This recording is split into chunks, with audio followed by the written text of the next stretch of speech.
All right, guys. So this is a little bit of a sort of example now on selection sort.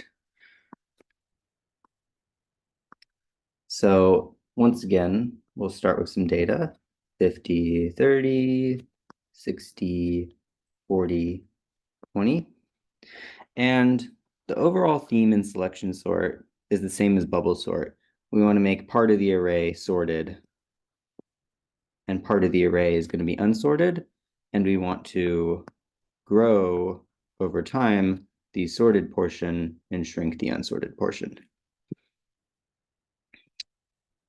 The way selection sort accomplishes this is by consistently picking sort of the best element, right? There's a selection involved, selecting the best element in order to build its sorted list.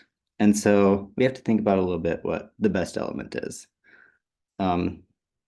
So if I start at index 1, there's a 50 here, and I want to sort from low to high. What is the best element? Well, probably the smallest element because I want to start with a small element. So what selection sort does is at index 1, it looks at sort of every element and it finds the minimum. So you could sort of think of that as going through every element and just taking note of the index of the smallest element. So we would need to keep track of the current minimum through all the elements and the index of the current minimum. And so like we'd compare 50 to 50, 50 is our current minimum, then 50 to 30, 30 is smaller than 50, so it'd be the current minimum. 30 would stay the current minimum, 30 would stay the current minimum, and we'd get to 20, and now 20 is the current minimum.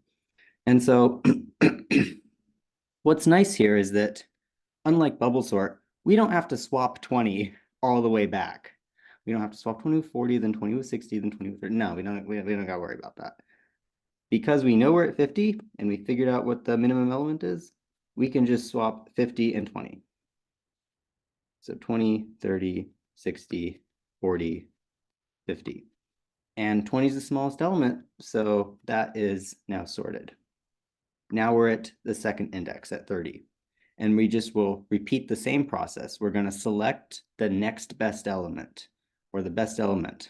And in this case, compare 30, find the minimum of these four. 30 is still the smallest, 30 is still the smallest. And so 30 is the minimum. We would just swap 30 with itself. And here we go. 60, 40, 50. And the reason why this works is because we're always finding the minimum, the next minimum. So we're guaranteed that we're not going to like get two elements out of order because it's always the smallest one that we're getting. 60s is the minimum here, but when we compare it to 40, 40 is now the minimum. Compare it to 50, 40 still stays the minimum. But we do have to compare to all the elements. And so swap 60, 40. Okay. 60, 50. Compare.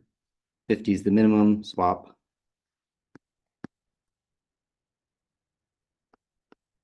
And we're done. One thing that's really nice here is compared to a bubble sort, we really only had to do as many swaps as we had elements. We still had to look at every other element to sort our array, but we only had to swap like n on the order of n elements for an array of size n, which was nice.